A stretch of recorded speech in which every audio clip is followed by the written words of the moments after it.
శాంతి. నమస్తే. ETV life ఆధ్యాత్మిక channel మానస కార్యక్రమానికి స్వాగతం.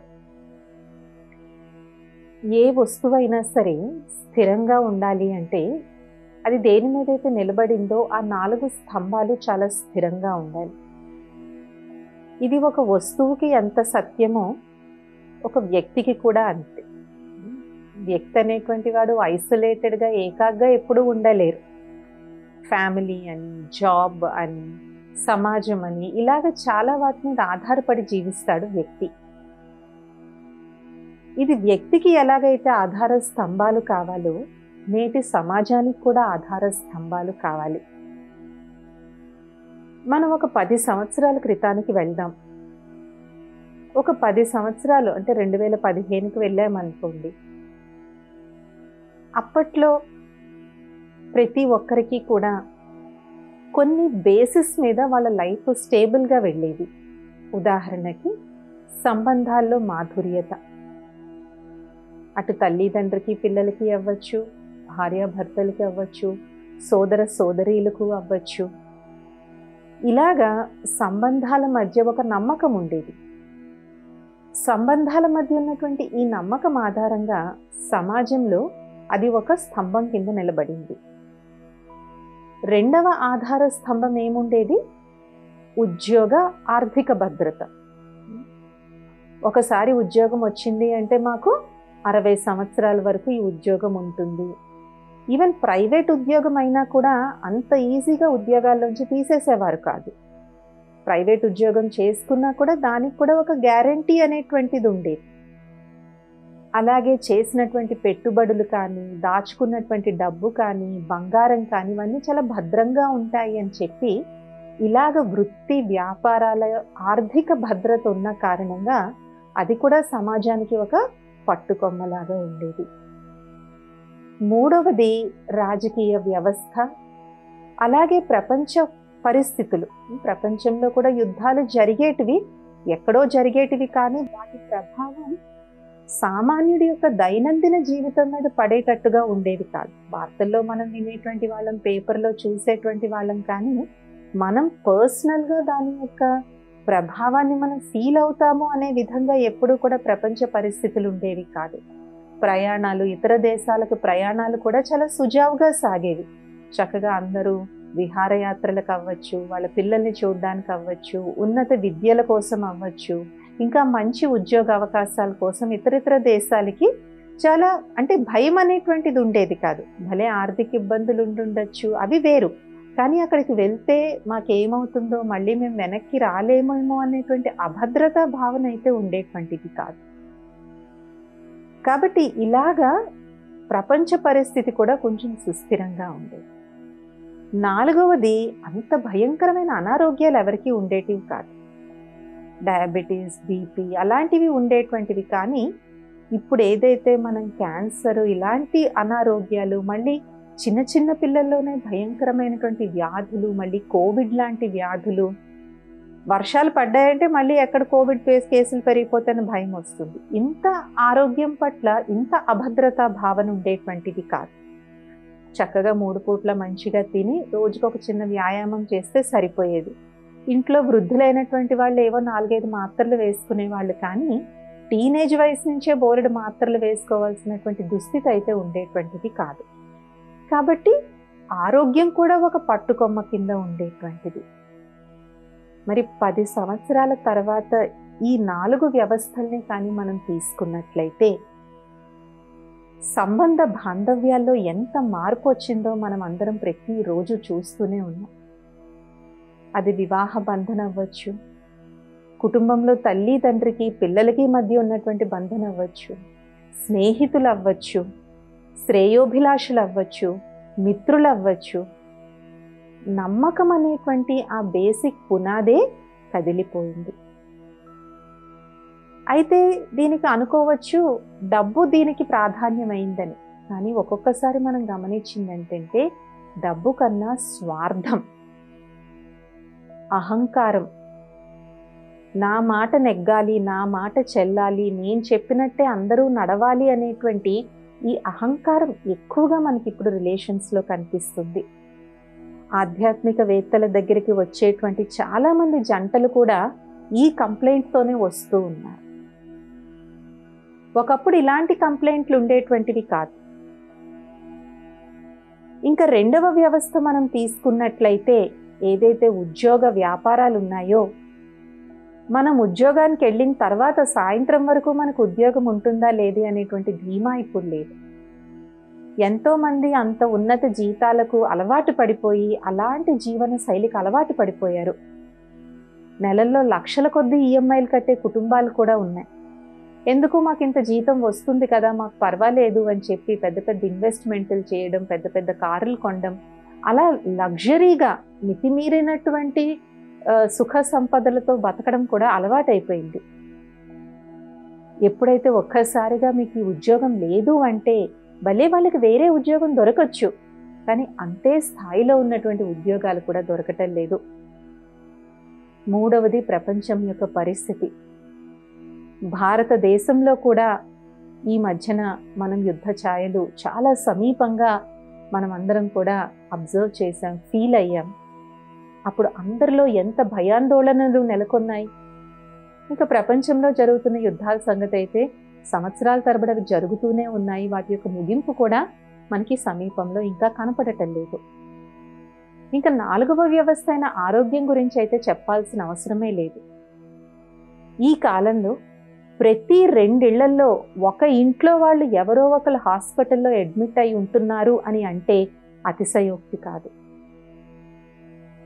ఏదో ఒక కారణంతో జ్వరాలు కూడా ఒకప్పుడు ఇంట్లో మామూలు పారాసిటమాల్తో తగ్గే జ్వరాలు ఇప్పుడు డాక్టర్స్కి కూడా అంతుపట్టం లాంటి వింత వింత జ్వరాలు చిన్న పెద్ద అందరినీ కలిచివేస్తున్నాయి.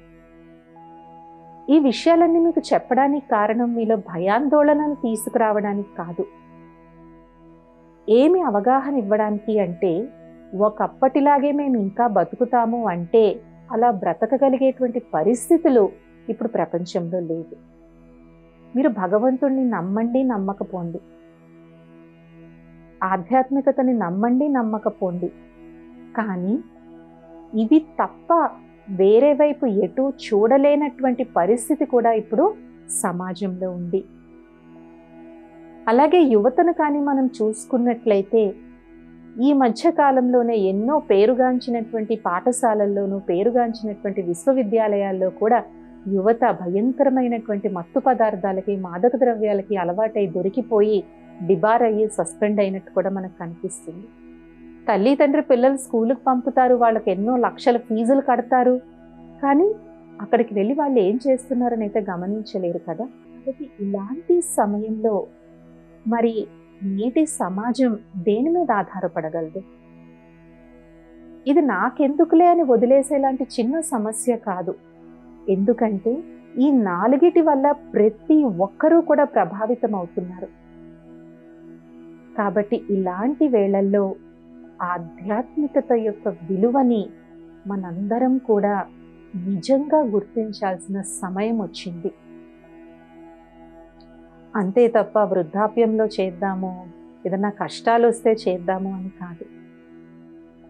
ఎందుకంటే ఆధ్యాత్మికత వల్ల ఒక వ్యక్తి తాలూకా ఆంతరంగిక శక్తి చాలా పెరుగుతుంది.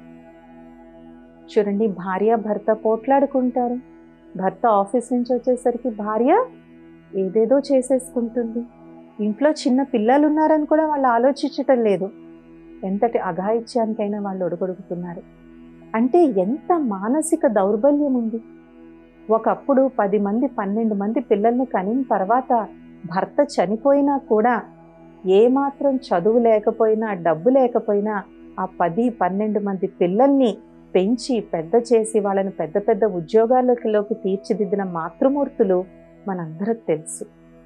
కానీ ఈనాటి మాతృమూర్తికి అంత సహనం, అంత ఓపిక, అంత ధైర్యం ఎందుకు ఉండటం లేదు? కాబట్టి ఆధ్యాత్మిక మార్గంలో నడవడం అనేటువంటిది is the necessity of the hour. ఈ సమయంలో మనకి కావలసినటువంటి పునాది. ఎందుకంటే ఆధ్యాత్మిక మార్గంలోకి నడిచినప్పుడు ఒక వ్యక్తి తన అంతర్గతంలోకి ఎప్పుడైతే వెళ్తాడో తనలో ఉన్నటువంటి లోటుపాట్లు తెలుసుకుని తెలుసుకోవడం మాత్రమే కాకుండా వాటిని చక్కదిద్దుకునేటువంటి అవకాశం కూడా ఆధ్యాత్మిక మార్గం మనకి చూపెడుతుంది.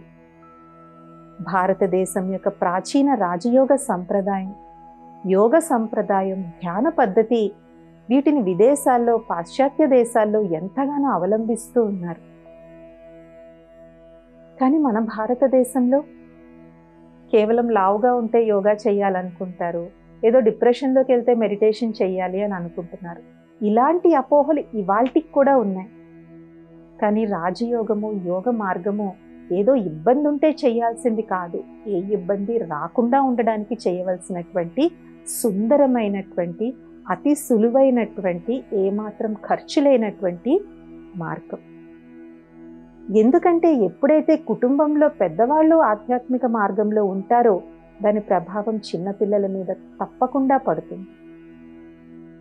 ఇంట్లో ఉదయాన్నే లెగిసి మంచి ఆధ్యాత్మిక విషయాలను వినడం, రోజు పూజ చేయడం, రోజు దీపం వెలిగించడం, ఇంట్లో ఉన్న తల్లిదండ్రి వాళ్ళ తల్లిదండ్రికి ఎప్పుడైతే గౌరవం ఇస్తారో పిల్లలు అది చూసే నేర్చుకుంటారు.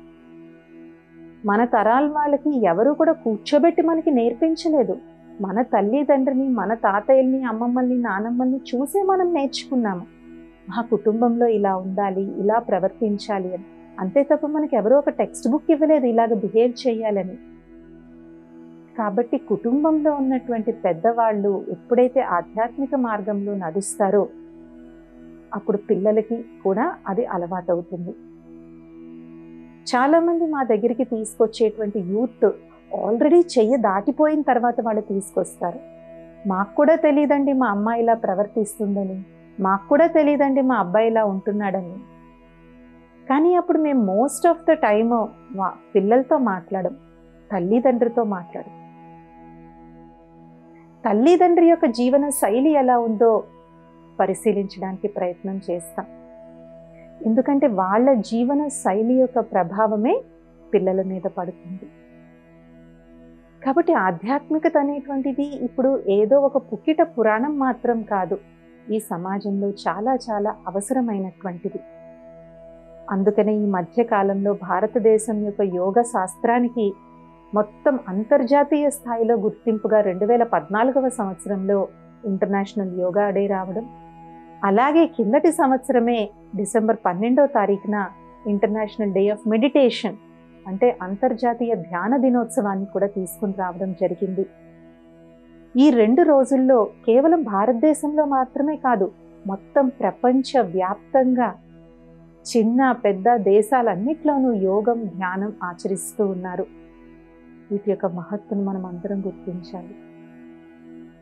ఆధ్యాత్మికత ఒక ఆధార స్తంభం అయితే, రెండవ ఆధార స్తంభం వ్యక్తిగత విలువలు, పర్సనల్ మారల్ వాల్యూస్. చూడండి, ఒకప్పుడు మనిషి సమాజానికి కూడా భయపడి జీవించేవాడు. అమ్మ మేము ఇలా చేస్తే సమాజం ఏమనుకుంటుంది, సమాజం నుంచి మమ్మల్ని వెలివేస్తారేమో, మా కుటుంబంతో సంబంధాలు తెంచుకుంటారేమో అని సమాజం భయం ఉండేది. 2, భగవంతుడంటే భయం ఉండేది. అనేవారు ఎవరు చూసినా చూడపోయినా పైవాడు చూస్తున్నాడు అనేవారు. ఊపర్ వాలేసేతో డరో అనేవారు, అంటే మమ్మల్ని చూసి భయపడినా భయపడకపోయినా పైనున్న భగవంతుడన్నా చూసి భయపడండి అనేవారు. కానీ ఇప్పుడు ఆ భయాలు ఉన్నాయా? ఎవరన్నా మీరు ఇలా చెయ్యకూడదు అని చెప్తే వెంటనే ఏమంటున్నారు, ఆ మీలోనే అన్ని తప్పులు పెట్టుకుని మాకెందుకు చెప్తున్నారు, మీ పని మీరు చూసుకోండి అంటున్నారు. సో సమాజం యొక్క భయం లేదు, భగవంతుడి యొక్క భయం లేదు. అలాంటప్పుడు ఏమవుతుంది సమాజం? ఒక్కసారి అందరూ ఆలోచించండి. ఇది మనందరినీ ప్రభావితం చేసేటువంటి విషయం. కాబట్టి అలాంటి సమయంలో పనికొచ్చేవి ఒక వ్యక్తి తాలూకా వ్యక్తిగత విలువలు, పర్సనల్ మారల్ వాల్యూస్. మనకి మనం ఒక లిమిట్, మనకి మనం ఒక బౌండరీ కానీ సెట్ చేసుకోకపోతే మనకు అది సెట్ చేసే వాళ్ళు ఎవ్వరూ లేరు. పిల్లలు పెద్ద చదువుల కోసమని, ఉన్నత ఉద్యోగాల కోసమని తల్లిదండ్రి ఉన్న ఊరు నుంచి వేల మైళ్ళు దూరం వెళ్తున్నారు, ఇతర దేశాలకు వెళ్తున్నారు, మహానగరాలకు వస్తున్నారు. అక్కడ రోజుకొక ఫోన్ చేసి అమ్మా నాన్న నేను ఇలా ఉన్నానని చెప్తారంతే. వాళ్ళు నిజంగా ఏం చేస్తున్నారో తల్లిదండ్రి కనిపెట్టలేరు. ఒకప్పుడు ఇంకా ఏం చేసేవారు, తెలిసిన వాళ్ళ ఇళ్లలో ఉంచేవారు, చుట్టాల ఇళ్లలో ఉంచేవారు. కానీ ఇప్పుడు అది ఆ సాంప్రదాయం కూడా పోయింది. వాళ్ళకు బరువు అవుతుందని వీళ్ళు కూడా మనకెందుకు లేని తలనొప్పి, వాళ్ళు ఏమన్నా ప్రాబ్లం తీసుకొస్తే వాళ్ళ అమ్మా నాన్న మనల్ని అడుగుతారు, మనకెందుకు వచ్చింది అని వీళ్ళు పెట్టుకోవడానికి ఇష్టపడట్లేదు. కాబట్టి అలాంటప్పుడు వీళ్ళు ఒంటరిగా, లేదంటే ఫ్రెండ్స్ సహాయంతోనూ, లేదంటే ఏమన్నా హాస్టల్స్లోనూ, లేదంటే 4-5 కలిసి ఒక రూమ్ తీసుకుని ఉంటూ ఉన్నారు. అక్కడ ఎవరు వాళ్ళ మీద కాపలా పెడతారు? కాబట్టి మనకి మనం ఒక గిరికి అని గీసుకుని ఉండకపోతే మనం ఎంత లోతుల్లోకి వెళ్ళిపోతామో ప్రతిరోజు మనం వార్తల్లో చూస్తూనే ఉన్నాం. ఇంకా మనకు బౌండరీ కానీ మనం పెట్టుకోవాలి. అదే ఆధ్యాత్మిక నియమాలు, మర్యాదలు. చాలా మంది అనుకుంటారు, అమ్మో ఇక్కడికి వెళ్తే ఇదంటారు, అదంటారు అంటారు. ఇది అని అనడం అది ఎవరి కోసం కాదు, అది మన ఓన్ ప్రొటెక్షన్. రామాయణంలో కూడా సీతమ్మ వారు లక్ష్మణ రేఖను దాటే కదా ఎన్నో కష్టాలను తెచ్చుకున్నారు. అలాంటి సీతలు ఇప్పుడు మన చుట్టూ చాలా మంది ఉన్నారు. కానీ మనకి ఎవరు కూడా లక్ష్మణ రేఖ గీయడానికి ఏ లక్ష్మణుడు రాడు. మన రేఖను మనమే గీసుకుని ఆ రేఖ లోపల మన లిమిట్స్లో, మన మర్యాదల్లో మనం ఉండాలి. అందుకే ఆధ్యాత్మిక మార్గంలో నియమావళి ఎందుకు పెడతారు అంటే అది బంధించడానికి పెట్టరు, మనల్ని మనం కాపాడుకోవడానికి పెడతారు. దాది ప్రకాష్ మణి గారు ఎవరైతే బ్రహ్మకుమారిస్కి దాదాపు 40 సంవత్సరాలు నేతృత్వం వహించారో, దాదీజీ ఎప్పుడు అనేవారు, కాయిదే మే ఫాయిదా హే. కాయిదా అంటే నియమం, నియమంలో లాభం ఉంది అనేవారు దాది. కాయిదా ఫాయిదా. ఎప్పుడైతే మనం ఆ నియమావళికి దాటి వెళ్తామో అప్పుడు ఏమవుతుంది, మనం దాని యొక్క పర్యవసనం కూడా మనమే ఫేస్ చేయాల్సి వస్తుంది. సో రెండవ ఆధార స్తంభం వ్యక్తిగత విలువలు, వ్యక్తిగతమైనటువంటి ఒక లైన్, ఒక గీటురాయి. ఇది అమ్మాయిలకనే కాదు, అబ్బాయిలకు కూడా ఇప్పుడు చాలా అవసరం. ఎందుకంటే మనం కొన్ని ఉదంతాలు చూస్తూ ఉంటే ఇటు అమ్మాయిలు అబ్బాయిలు ఇద్దరూ కూడా తెలిసి తెలియని తనంతో ఎన్నో కష్టాలు పాలవుతూ ఉన్నారు. కాబట్టి మేము అబ్బాయిలం కదా, మేము ఏం చేసినా చెల్లిపోతుంది అనుకోవద్దు. ఇప్పుడు వాళ్ళు కూడా ఈక్వల్ నెంబర్ ఆఫ్ కష్టాల్లో పడుతున్నారు. అండ్ సమాజంలో ఉన్నటువంటి ఒక దీని వల్ల అమ్మాయి కష్టాల్లో పడితే అందరూ అయ్యో అని అంటారు, కానీ అబ్బాయి కష్టాల్లో పడితే అంత సింపథెటిక్ యాటిట్యూడ్ ఉండదు. కాబట్టి కేవలం అమ్మాయిలు మాత్రమే కాదు, అబ్బాయిలు కూడా ఆధ్యాత్మిక మార్గంలోకి వచ్చి ఆధ్యాత్మిక నియమ నిబంధనల అనుసారంగా ఎప్పుడైతే వాళ్ళ లైఫ్ని ఒక కంట్రోల్లో పెట్టుకుని వాళ్ళు ఉంటారో వాళ్ళ భవిష్యత్ అంతా బంగారంగా ఉంటుంది. మూడవ ఆధార స్తంభం పరమాత్ముని యొక్క తోడు నీడ. ఎప్పుడైతే పరమాత్ముని యొక్క తోడు నీడ మనకు ఉంటుందో ఎలాంటి పరిస్థితి వచ్చేదైనా సరే మన యొక్క మనోనిగ్రహం నిలబడి ఉంటుంది, మనకి భయం వేయదు. మేము ఈ ఈశ్వరీయ మార్గంలో ఎన్నో అవరోధాలను మేము ఎదుర్కొంటూ ఉంటాం. ఎంతోమంది మమ్మల్ని అపోజ్ చేస్తూ ఉంటారు, రకరకాలుగా దూషణలు కూడా చేస్తూ ఉంటారు. కానీ అయినా ఈ ఈశ్వరీయ సేవ ఆగదు, ఈ ఈశ్వరీయ మార్గం నుంచి వైదొలికే మాటే లేదు. ఎక్కడి నుంచి వస్తుంది ఆ బలం? భగవంతుని యొక్క శక్తి అది, పరమాత్ముని యొక్క శక్తి అది. ఎప్పుడైతే ఆధ్యాత్మిక మార్గాన్ని, ఆధ్యాత్మిక సిద్ధాంతాల్ని సరిగ్గా అర్థం చేసుకోరో, అర్థం చేసుకొని కారణంగా వ్యతిరేకిస్తారు. బ్రహ్మా బాబానైతే చంపేందుకే వాళ్ళు, ఎవరైతే వ్యతిరేకించే యాంటీ పార్టీ వాళ్ళు ఉన్నారో బ్రహ్మా బాబాని చంపమనే ఒక వ్యక్తిని పంపించారు. ఆ వ్యక్తి బ్రహ్మా బాబాని చంపడానికి గదిలోకి వచ్చారు. కానీ అక్కడ బ్రహ్మా బాబా కన్నా ముందు ఆ వ్యక్తికి ఎవరు కనిపించారు? గురునానక్ కనిపించారు. ఆ వ్యక్తి సిక్కు ధర్మానికి చెందిన వ్యక్తి. వెంటనే ఆ కత్తి కింద పడేసి బాబా కాళ్ళ దగ్గర పడి నన్ను క్షమించండి, క్షమించండి, క్షమించండి అని చెప్పి వెళ్ళిపోయారు. తర్వాత ఆయన మీద కేసు వేద్దామన్నా కూడా బాబా ఒప్పుకోలేదు. ఎందుకు అంటే ఏ తండ్రి కూడా తన బిడ్డ మీద కేసు వేయడు, అతను కూడా పరమాత్ముని యొక్క సంతానము, పరమాత్ముని యొక్క బిడ్డనే, కాకపోతే నిజం తెలుసుకోలేక అతను అపోహలో పడ్డాడు. అలాగా ఆధ్యాత్మిక మార్గంలో నడిచే ప్రతి సంస్థలోనూ ఆ సంస్థాపకుల మీద, వ్యవస్థాపకుల మీద, ఆ మార్గంలో నడిచే వాళ్ళ మీద అనేవాళ్ళు బోల్డ్ మంది ఉంటారు. కానీ ఏ ఆధారంతో నిలబడడం జరుగుతుంది? సత్యత యొక్క ఆధారము ఈశ్వరుని యొక్క ఆధారం. అందుకే అంటారు సచ్కి నావ్ హిలేగి డులేగి లేకే డూబేగి నహి అని. సత్యత యొక్క నావని అందరూ ముంచాలని చూస్తారు కాబట్టి అది బాగా ఊగుతుంది, కానీ మునిగే అవకాశం అయితే దానికి ఉండదు. ఎందుకంటే దానికి నావికుడు ఎవరు? స్వయం ఆ ఈశ్వరుడు, పరమేశ్వరుడు, సర్వేశ్వరుడు. మరి పరమేశ్వరుడు సర్వేశ్వరుడే నడిపించే నావ మునుగుతుందా? మునగదు కదా. కాబట్టి మూడవ ఆధారం పరమాత్ముని యొక్క శక్తి, పరమాత్ముని యొక్క తోడు, పరమాత్ముని యొక్క నీడ. అదే మనం రాజయోగ సాధనలో మనం చేస్తాం. రాజయోగ సాధన అంటే కేవలం శూన్యంలో చూస్తూ కూర్చోవడం కాదు, కానీ మనం సాధన చేసినంతసేపు పరమాత్ముని యొక్క తోడు, పరమాత్ముని యొక్క నీడను నేను అనుభవం చేసుకుంటున్నాను.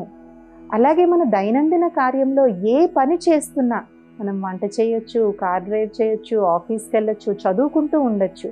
ఆ పని మొదలుపెట్టే ముందు ఒక్క 5 సెకండ్లు తీసి ఈ యొక్క కార్యం ఏదైతే ఉన్నాడో నేను కర్మయోగిలాగా అయ్యి పరమాత్ముని యొక్క తోడు పెట్టుకుని నేను చేస్తున్నాను అనే పరమాత్ముని యొక్క అభయహస్తాన్ని మన మీద అనుభూతి చేసి ఆ పనిని మొదలు పెట్టాలి. చూడండి, స్కూల్లో కూడా చూడండి, ఎవరన్నా ఒక పిల్లవాడు అంతగా చదువుల్లో రాణించలేడు అనుకోండి, వారికి ఎవరిని తోడు చేస్తారు? బాగా చదువుకునే పిల్లల్ని తోడు చేస్తారు. వీళ్ళు బాగా చదువుతారు, నువ్వు వెళ్ళి వీళ్ళతో పాటు చదువుకో అని. అలాగే మనం ఈ సంసార సాగరాన్ని మనం ఈదలేకపోవచ్చు, కానీ అనంత సృష్టికి రచయిత ఎవరు? భగవంతుడు. ఆయన త్రికాల దర్శి, త్రికాలజ్ఞుడు, ఆయనకి అన్నీ తెలుసు. కాబట్టి ఏ పని మొదలు పెట్టినా అది పెద్దదవ్వచ్చు, చిన్నదవ్వచ్చు, ఉదయం లెగవగానే రాత్రి పడుకునే ముందు, ప్రతి పని చేసే ముందు మనం భగవంతుని తోడు తీసుకుని, మీరు నాతో పాటే ఉన్నారు, నాకు తోడుగా ఉన్నారు, నేను మీ జతలో ఈ యొక్క కార్యాన్ని నేను సఫలం చేస్తాను అనేసి మనం అలాగ పరమాత్మని తోడు నీడలో ఎప్పుడైతే మనం ఏ పనినన్నా ఆరంభిస్తామో, దాంట్లో అవరోధాలు రావని కాదు, వస్తాయి. కానీ వచ్చినా మనం కుంగిపోవడం కానీ, భయపడిపోవడం కానీ, పారిపోవడం కానీ ఇలాంటివి చెయ్యకుండా దాన్ని మనం ధైర్యంగా మనం ఎదుర్కోగలుగుతాం. కాబట్టి ఇది 3వ స్తంభం. మరి 4వ స్తంభం ఏంటి? 4వ స్తంభము సహృదయత, కైండ్నెస్ అండ్ కంపాషన్. మనం స్వయము సహృదయంగా ఉండాలి, మన తోటి వారితోనూ మనం సహృదయతో ఉండాలి. భలే మనం అందరితో సహృదయతో ఉండకపోవచ్చు, కానీ ఇవాల్టి నుంచి అట్లీస్ట్ మన కుటుంబ సభ్యులతో, మన ఇంట్లో ఉన్న 4-5 ఆఫీస్లో మనతో పాటు కలిసి పనిచేసే 10 మందితో సహృదయ భావన కానీ ఉన్నట్లయితే, సహృదయత అనేటువంటిది ఒక ఎంతో ఉత్తమమైన ఆధ్యాత్మిక శక్తి. Kindness is the greatest spiritual power. ఆ సహృదయత అనేటువంటి శక్తి ఎప్పుడైతే మనకు ఉంటుందో అందరూ మనవారవుతారు, మనము అందరి వారము అవుతాం. కాబట్టి ఈ సమయంలో చిన్న చితక, పెద్ద చిన్న, చదువుకున్న వాళ్ళు, చదువులేనటువంటి వాళ్ళు, లేదంటే మంచి పొజిషన్లో ఉన్నటువంటి వాళ్ళైనా సరే, ఎవరైనా సరే, స్పిరిచువాలిటీ అనేటువంటిది మూల స్తంభం. ఆ మూల స్తంభం ఎప్పుడైతే మనది గట్టిగా ఉంటుందో మీద కట్టుకున్న జీవితం అనేటువంటిది బాగుంటుంది. అప్పుడు మనకి ఉద్యోగం ఉన్నా లేకపోయినా, లేదంటే సంబంధాల్లో ఎలాంటి ఒడిదుడుకులు ఉన్నా సరే, ఆధ్యాత్మిక జ్ఞానం మనల్ని ఆ పరిస్థితి నుంచి బయటికి తీసుకొస్తుంది. ఇది ఇవాల్టి మానస కార్యక్రమం. వచ్చే ఎపిసోడ్లో ఇంకొత్త అంశంతో కలుద్దాం. ఓం శాంతి, నమస్తే.